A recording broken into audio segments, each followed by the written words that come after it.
il paraît qu'il n'y a pas de bonne pensée ou de mauvaise pensée.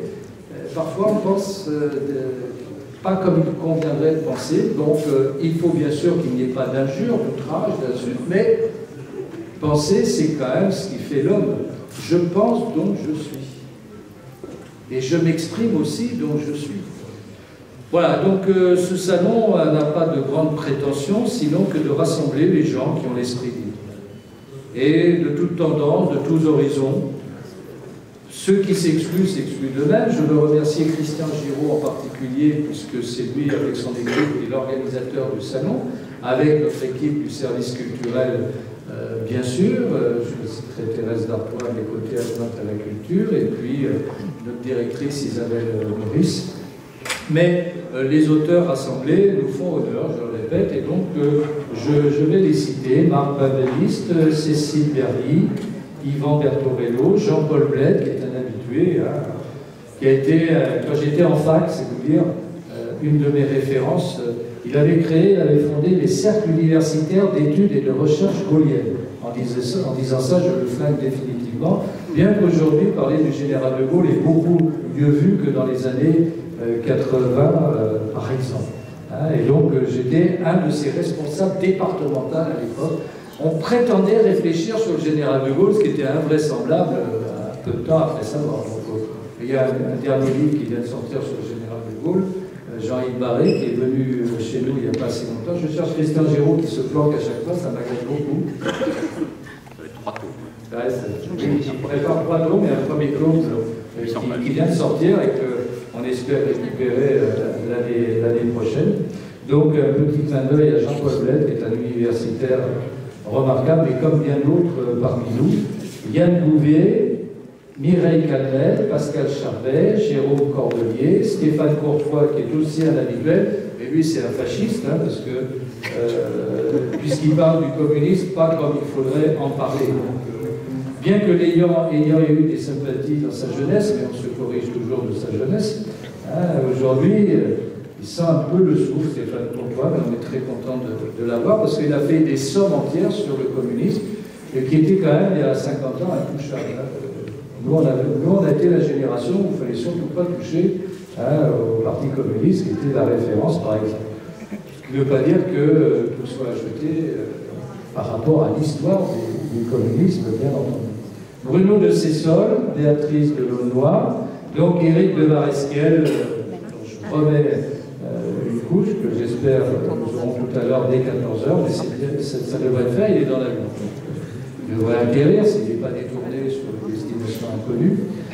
Pascal Demarquois, Hortense Dufour, Jean-Philippe Figuera, qui nous parlera notamment de Catherine Ségura. A-t-elle existé? N'a-t-elle pas existé? C'est un débat contemporain qui fait frémir le comté de Nice. Henri-Christian Giraud, Laurent Chauffrin, que j'ai en face de moi, qui est un esprit dérangeant comme d'autres, comme Jean-François Kahn, comme voilà. Et nous, M. Geoffrin, sachez qu'on apprécie les gens qui dérangent, et les journalistes qui émettent voilà. Donc, je vous remercie d'être ici par rapport à tout ce qu'on a pu dire sur moi. Voilà. Voilà. Donc, vous avez réussi à franchir le mur. Non, mais je sais, moi, vous êtes déjà venu, mais je suis heureux que vous récidiviez. Parce que parfois, on peut toujours se tromper une fois. Donc, si on revient, c'est qu'on avait des raisons de dire. Mais c'est des esprits comme les vôtres qu'on apprécie. Donc, dans les débats, et je trouve que vous honorez justement votre profession. Voilà. Gilles Kepel était là hier. Il sera là en principe cet après-midi. Hier, il a fini à Faune, on l'a lu voilà, jusqu'au bout, et après, on l'a évacué. Il n'est plus en état de pouvoir s'exprimer. Bon, Gilles Kepel également est un esprit dérangeant, hein, qui a aussi un parcours personnel qu'il est intéressant de voir. Jennifer Kerner, François Kersaudy, qui est aussi un habitué, Sergueï Kolsenikov, Yves-Marie Lequin, Jennifer Le Sieur. Je ne peux pas citer tous ceux et toutes celles qui ont écrit, parce qu'on y passerait beaucoup de temps, mais enfin on a de quoi avoir les répertoires qui sont là pour vérifier. François-Guillaume Laurin, Luciano Mélis sur Verdet, notamment André Verdet, qui est celui que l'on connaît bien du côté de Saint-Paul-de-Vence, mais pas que du côté de Saint-Paul-de-Vence, Dominique Missica, William Navarrete, Julien Feltier, Michel Pierre, Roland Portiche, Hugues Poujade, Laurent Quilissi, qui a sévi comme journaliste à Nice Matin pendant de longues années ici, et qui revient donc sur les lieux du crime. Hein, ça tombe bien, le salon du polar la semaine dernière. Et puis enfin, ça tombe bien avec l'orthographe, l'alphabet, Manuel Vaz, que je salue avec plaisir. Je ne le savais pas auteur, mais voilà, tout arrive. Les politiques ont souvent beaucoup de choses à dire et à écrire. Je lui souhaite la bienvenue sur notre territoire, et je le dis parce qu'il fut une époque où le Parlement nous rassemblait, l'Assemblée nationale, lui comme ministre, Premier ministre, et moi comme parlementaire, et en tout cas comme maire de la commune ici, lorsque, après les événements de Nice, tragiques, un certain nombre de maires ont pris des arrêtés comme moi-même sur l'affaire du Burkini sur les plages. Certains y ont vu une manifestation d'ordre politicienne. Nous, c'était quand même très traumatisant de voir des gens s'afficher d'une certaine manière un mois après, à peine après les 86 victimes de Nice. Et donc l'arrêté que j'ai pris était pour éviter ce genre de trouble, parce que les gens viennent vous en parler quand même, ça agit, hein, et ça peut toujours entraîner des réactions sur place. Donc c'était ça le sens, et je remercie le Premier ministre de la France de l'époque, qui, bien que d'une orientation politique différente et avec des pesanteurs politiques autour de lui, n'a pas voulu considérer que les maires qui avaient fait ça, et moi en particulier, n'avaient fait ça que pour des raisons de passe politique politicienne. Souffrez que l'on puisse comme maire prendre des mesures que l'on croit bonnes, même si on peut se tromper, et que l'on croit bonnes pour la sécurité publique. Le Conseil d'État, le tribunal administratif nous a donné raison, le Conseil d'État nous a désavoué, justifiant le fait que l'on pouvait le prendre que s'il y avait des ordres. Donc ça veut dire que si on se fracasse sur une plage, c'est bon, l'arrêté municipal sera valable. Voilà. Je ne fais aucun appel en la matière, mais c'est juste pour dire un peu les contradictions. Et le Premier ministre de l'époque avait respecté les maires. Et ça, c'est quand même très important, quand le gouvernement respecte ceux qui sont aussi les agents de l'État pour faire appliquer sur le terrain les textes. Donc, Monsieur le Premier ministre, j'avais du respect pour vous, j'en ai eu encore davantage. Et je dois dire qu'aujourd'hui, même si vous n'êtes plus dans l'action politique directe, vos propos, vos considérations, votre sens de la République, il semblerait que Georges Clemenceau soit un personnage pour vous de référence, il se trouve que pour moi aussi. Et ça démontre simplement qu'au-delà des orientations diverses et variées que nous pouvons avoir dans notre parcours, un certain nombre de références de notre histoire peuvent éclairer aussi notre présent.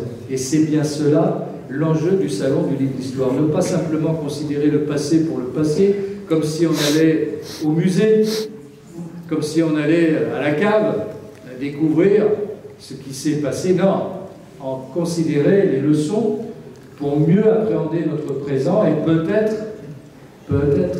regarder l'avenir avec confiance ou non. Chacun l'interprétera comme il le. En tout cas, nous sommes honorés d'avoir la présence de tous ces auteurs. Je vous souhaite vraiment du fond du cœur tous la bienvenue. Merci encore. Je salue les libraires qui sont présents. Alors, on a dit qu'il y avait Antibes Saint-Laurent avec Dernier Rempart, et puis Nice. Librairie Jean Jaurès, Christian Giraud peut venir nous rejoindre un peu. Il fait toujours le discret. Je n'ai pas cité avec Christian Giraud. Si. Bon, alors ça va. Il est toujours parmi nous. Christian, tu peux venir, parce qu'avec ton équipe, c'est quand même vous qui êtes le relationnel, qui fait. Il est discret, il est gentil, mais quand même rendre l'hommage nécessaire. Je veux citer également une association qui œuvre, qui s'appelle l'association Cobia, qui propose une vente de livres d'histoire au profit du projet culturel de la Guinée. Vous savez qu'on fait ici Villeneuve Africa, qui rassemble toutes les associations africaines de notre département, dans l'échange, la culture, voilà, c'est tout ce qui est positif sur l'Afrique, alors qu'on passe notre vie à nous raconter que des choses négative, donc nous voulons être dans le positif. On fait aussi la journée du Tibet libre, et donc je souhaite que cette vente solidaire puisse se faire.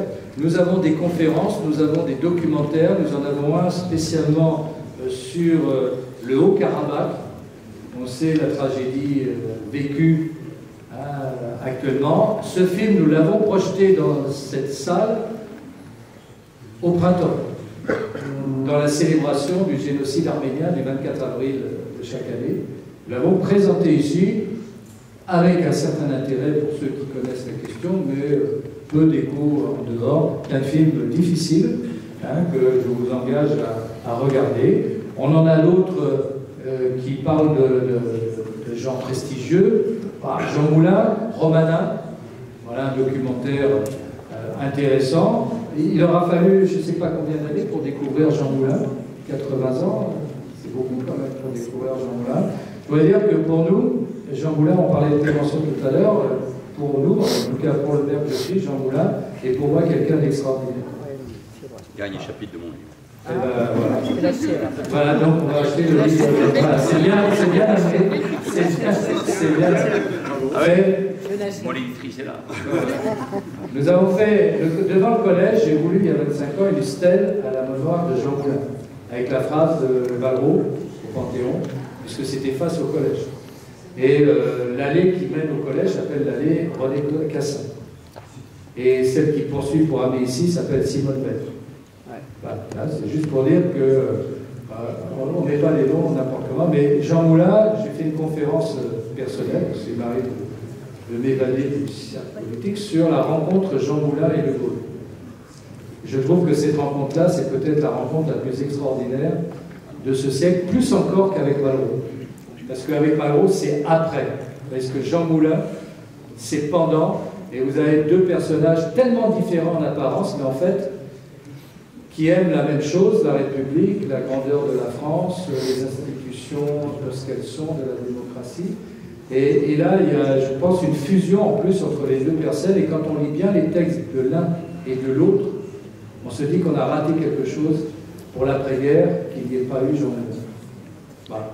Et donc, Romana, c'est aussi une autre vision, un homme éclectique, quoi, un artiste, un sportif, le préfet de la République, le héros de la... Je pense que, moi, quand j'enseignais encore, je disais à mes élèves, au lieu d'avoir Che Guevara sur le boulot, vous feriez mieux d'avoir Jean Moulin. Parce que lui, il a tué personne. Voilà, c'est ce qui sépare. J'étais déjà un peu particulier, hein, mais je suis heureux d'avoir dit ça à mes élèves, de porter Jean Moulin en t-shirt. Et c'est là où on peut s'interroger sur l'école de la République aujourd'hui, qui ne met pas en valeur nos héros et qui préfère laisser d'autres s'emparer de l'histoire pour aller à contresens de l'histoire, mais pas dans celui qu'on aimerait. Je vous souhaite à tous 2 belles journées.